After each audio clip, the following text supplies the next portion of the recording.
सर्वसामान्यांच्या हक्काचा आवाज जागर जनस्थान। धुळे तालुक्यातील आमदड या गावात गेल्या अनेक वर्षांपासून मेंढपाळ आणि गावकऱ्यांमध्ये गुरे चारण्यावरून वाद निर्माण होत आहे। याबाबत गावकऱ्यांकडून धुळे वन विभागाला वारंवार मागणी करून देखील कुठल्याही प्रकारचा तोडगा निघाला नसल्यामुळे काल गुरे चारण्यावरून गावामध्ये वाद निर्माण झालाय। गुरे चारण्याच्या कारणावरून मेंढपाळ समाजातील काही तरुणांकडून गावकऱ्यांना बेदम मारहाण करण्यात आली असून 2 तरुण यामध्ये गंभीर जखमी झाले। गेल्या अनेक वर्षांपासून आमदड गावातील गावकऱ्यांकडून वन विभागाकडे वनक्षेत्रावर गुरे चारण्यावर बंदी घालण्यात यावी अशी मागणी करण्यात येत होती। मात्र याकडे वन विभागाने दुर्लक्ष केल्यामुळे मेंढपाळांमध्ये आणि गावकऱ्यांमध्ये वारंवार वाद होत आहे। यावर उपाय म्हणून मेंढपाळांना आणि गावकऱ्यांना 2 भाग करून त्यामध्ये चराई करण्याचे सांगण्यात आलं होतं। मात्र तरी देखील मेंढपाळांकडून गावकऱ्यांच्या जनावरांसाठी असलेल्या क्षेत्रामध्ये मेंढपाळे आपले गुरे घेऊन चराई करत असल्यामुळे हा वाद निर्माण झालाय आणि या वादाचे रूपांतर हे तुफान हाणामारीत झालंय। त्यामुळे हा सर्व प्रकार रोखण्यासाठी वन विभागाने या वनक्षेत्रावर पूर्णपणे गुरे चारण्यास बंदी आणावी आणि वन हे सुरक्षित ठेवण्यात यावे, जेणेकरून मेंढपाळांमध्ये आणि गावकऱ्यांमध्ये होणारा वाद थांबेल। त्यामुळे वन विभागाने या प्रकरणाकडे गांभीर्याने लक्ष द्यावे अशी मागणी गावकऱ्यांकडून करण्यात आली आहे। जागर जनस्थानकरिता प्रतिनिधी रूपक बिरारी, धुळे। माझं नाव शिवाजी माणिक मराठे। इथं जंगलामध्ये भानगड झाले। माझ्या पुतण्याला या धनगरांनी लई मारलं। आज मरून जाता मी जर नाही राहतो तर मरून जाता, तर या जंगलाची बंदोबस्त करावी हीच माझी नम्र विनंती आहे।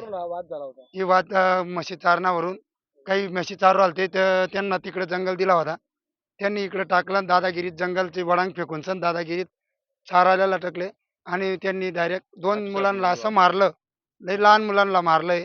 ते दवाखान्यात आजोबी ॲडमिट पडले। आज 5 दिवस झाले ती भानगडला, आजोबी त्यांची तब्येत चांगली नाहीये। तेवढी माझी नम्र विनंती आहे, जंगलावर लवकरच्या लवकर काहीतरी कारवाई करावी आणि त्यांनी तेवढं हे करायचं।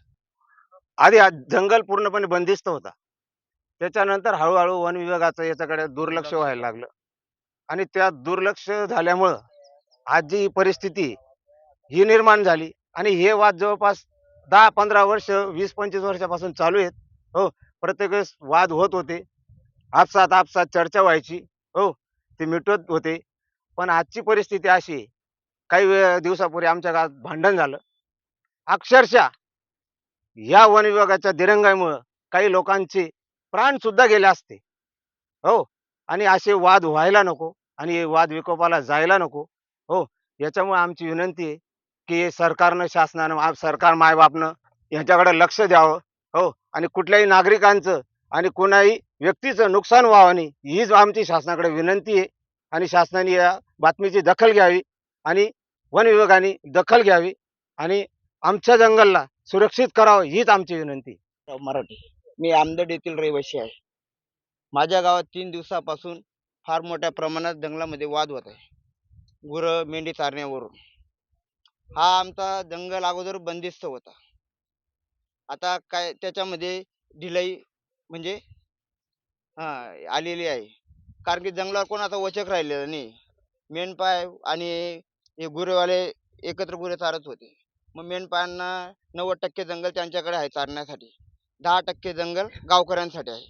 मग गावाच्या संमतीने ग्रामपंचायतमध्ये असं नोंदवलं की 90% त्यांनी वडांग टाकली, आपण म्हणतो त्याला बॉर्डर, की इकडे तुम्ही चारा, इकडे गावाले चारतील। त्यांना 90% भागमध्ये चारायला परवानगी दिली होती, पण ते तो भाग त्यांचा चारून सुद्धा ते ह्या 10% भागमध्ये चारत होते। गावकऱ्यांनी 1-2दा समजावलं त्यांना की हे चुकीचं आहे, असं करू नका।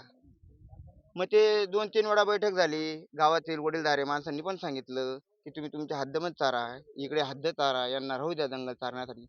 पण ते तसं काही झालं नाही आणि 3 दिवसानंतर जंगलामध्ये भानगडी झाल्या। तुमची मागणी काय आहे? आमची मागणी एकच आहे की थांबा। हे जंगलामध्ये जे नुकसान होतंय, सरकार झाडं लावतंय, परत ते सामाजिक वनीकरणाचे कामं करताय, पाणी अडवा, पाणी जिरवा, ह्या मोहिमा राबवतोय, तर या मोहिमेचा काहीच उपयोग होत नाही। इथे नुकसान होते, सरकारी मालमत्तेचे नुकसान होते। आमची मागणी एवढीच आहे की ह्या मालमत्तेचं नुकसान पुढे होऊ नये भविष्यात, यासाठी सरकारने काहीतरी कठोर कायदा करावा किंवा नियम बनवावा।